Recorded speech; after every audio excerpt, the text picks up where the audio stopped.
And another major event is underway and I guess about to conclude, but we have here the top 64 metagame breakdown of all the decks currently in the North American WCQ top cut, topping at exactly 64. The turnout, I believe, was somewhere around about the 1800 mark there. I don't think it was quite 2000, but yeah, quite a decent amount of people here. And well, I suppose for the decks themselves, some more surprising than others, and I guess that's pretty much what I'm just going to be talking about today. So feel free to Alt-Tab or whatever and do whatever it is you do when you're on your computer listening to YouTube videos, and I shall speak away now. Beginning with the first and biggest, most prominent slice of the pie, that is Trickstar Sky Striker. Now 27 spots total gives this deck just over a third of the entirety of top cut. That is actually quite a significant amount here, and just to also add in a little bit of an addendum, it is almost half of the top cut actually, if you really think about it.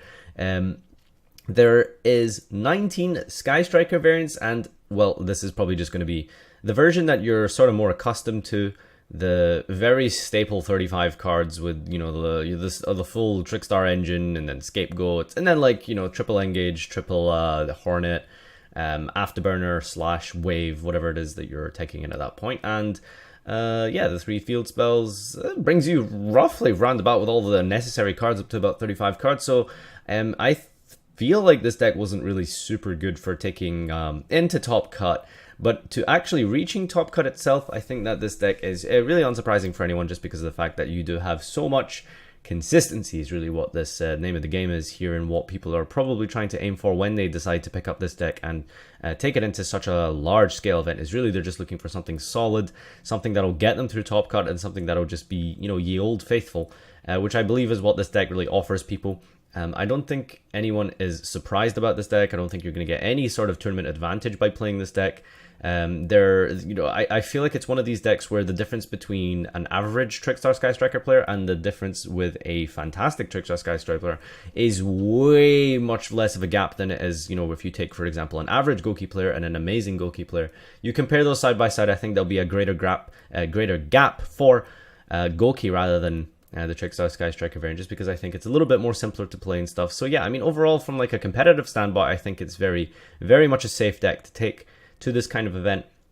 But my bet is still on Goki for winning this event, which I actually have predicted and I have my money on. So I don't know if you're watching this after the event concludes. Feel free to call me a fucking idiot down in the comments if I'm wrong, or hail me as an absolute insane prophecy maker if you know I'm right and Goki do win this event. But anyway, Trickstar Sky Knight as well is something that I've split up a little bit from this version. So I mean, Trickstar Sky Striker is, like, you know, 2/3 of the top cut. You have 27 total, and then you have like a break off between Sky Striker and then Sky Striker Mech Knight, which I've included in this as well. So Mech Knights, interesting. That kind of like takes apart the I suppose the sort of standard approach you would have to Trickstar Sky Striker, and you try and basically, I would assume, I logically, I don't know why you'd play Mech Knights if you weren't going second. So I think that's what the idea is behind this deck. Blind second, maybe stun your opponent with some hand traps. I really don't know how you're finding space for hand traps in this kind of deck with like all these 3 engines together. But going second, in a format with Goki, really? Like, you want to risk that? Like, I don't know. But regardless, that's kind of the idea here, and well, I suppose maybe Mech Knights don't care about if you get extra linked or not, right? It's just more columns, bada bing, bada boom, am I right? So, you know, you have the Mech Knights there, you can go second. Nightmares let you pitch all of your reincarnations and stuff that you can search, and then bring back those Licorices, or Candinas rather, and then bounce them with Licorice. Do some, you know, more link plays, and try and OTK your opponent, I suppose, is really what the name of the game is with this deck. Very interesting. I don't want to speak too much a little bit about it, though, because, like, I don't know that much really about how the deck works. I honestly couldn't even tell you what a deck list looks like. I'm just kind of theorizing this from my head. But yeah, like I said, solid deck, very kind of consistent, and really unsurprising for it to do this well. What is a little bit more surprising, I suppose, is Goki taking as many spots as it did. Now, I would have no doubt in my mind that this deck would be taking top cut spots, and probably, you know, maybe the second or third most top cut spots. But I think that the fact that it's 3 spots behind Trickstar variants is actually really, really surprising to me. The idea that you can just play an auto-win deck, provided that you just open the right cards, is really insane. Like, the ability to just extra link and create this insane combo, an insane unbreakable board that pretty much no deck in the current meta is able to out consistently without some absurd use of some side deck cards. I think that in itself is an advantage to playing this deck, and I think it's really what a lot of people who chose to play this deck were kind of thinking, is the fact that, why would you not play a deck that can just literally auto win if if your opponent just doesn't open a hand trap, for example. Like, it's also another very consistent deck, actually, to be honest, is two Gokis or a way to put two warriors on the field at least, and that's pretty much game. If you can go uninterrupted, but obviously that is a big if. But I just didn't imagine it being able to take that many top cut spots. Now, I think the reason for that is because of the fact that people since the last event have been focusing predominantly on Trickstar and Trickstar variants, and hand traps generally suck against that deck, generally. So I think maybe people have been dropping their hand traps a little bit more, and that's why perhaps Goki has done as well as it has, is because of the fact that in a format where hand traps start to dissolve, therefore combo decks start to thrive, and then you have this kind of pendulum effect back and forth as you do with a metagame, and that is, combo decks rise, control decks therefore start to shine, and then control decks start to shine, and then combo decks therefore start to shine, because the deck building processes start to change when you go up to new events. So it'll be interesting to see what it's going to be like for Europe going forward. So those are really the main two decks really to talk about. Now, obviously, just a little bit more of a split there. You have Pure Goki, which I assume is maybe focusing on just level 3 warriors and stuff, like Junk Forward, Marauding Captain. But then you also have the Sky Striker version, which took almost as many top cut spots as its Pure variant. I don't really see what the advantage is to not playing the Sky Striker version, honestly. I feel like just, being able to resolve Engage for a draw could in itself be the difference between seeing the right extender or not. But I don't know. Goki players would probably have more information for that. Now, the next thing I feel is really what surprised me. The Sky Striker Pure. Two spots. 2 spots. What are you doing? This was my deck, and this was my pick of the format. I think that this deck is more... I think top cut rules is what hurts this deck more than anything, really. I think it's the end of time procedures is what hurts this deck more than anything.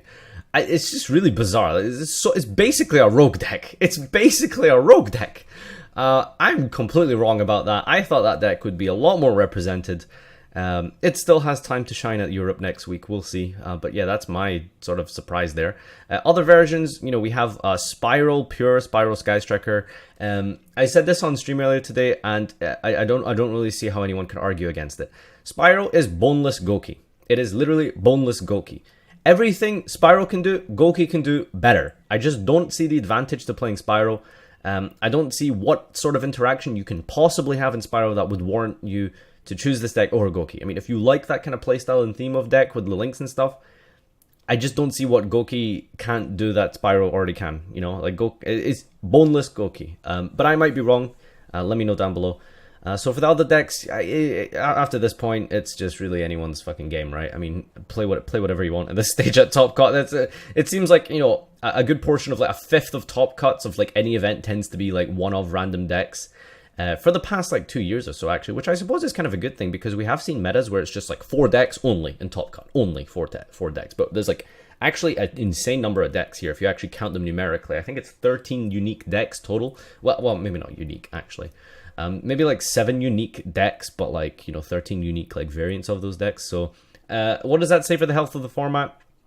Pretty good, actually. I just think probably the Sky Striker engine more than anything needs to be hit, because we're seeing some things here that are actually quite surprising. There's an invoked Mech Knight in here for God knows what reason. World Chalice is in top cut as well. Nobody knows why. Lost World fucking Dino. I don't know, summoning a token. Maybe that's why all the Burning Abyss players didn't top. Rip them, I suppose. And that's, by the way, that's one of my biggest surprises for the rogue portion of this top cut, is there's no Burning Abyss. Can you really have an event without Burning Abyss? I don't know. It seems like Dante just kind of slightly missed out on this one. Don't worry, boys. I promise you that Europe will hold the flag high and tall for our Devil May Cry Alessandro Di Patria cosplayer.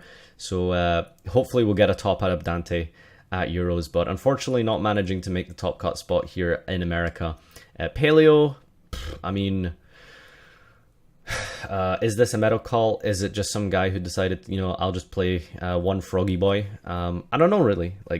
Is there potential here? Maybe, maybe not. I don't know. Like I said, I think like once you get to these like one-off decks and stuff like Mech Knight Invoked, it's really just a case of you know, bottom text. That's kind of just my thoughts on the format. Not really much else to say, honestly. That's been the North American WCQ. Remember to comment down below with your thoughts on the current meta, etc., and what do you think about this beautiful pie chart. My name is Jeff, and thank you. I will see you next time.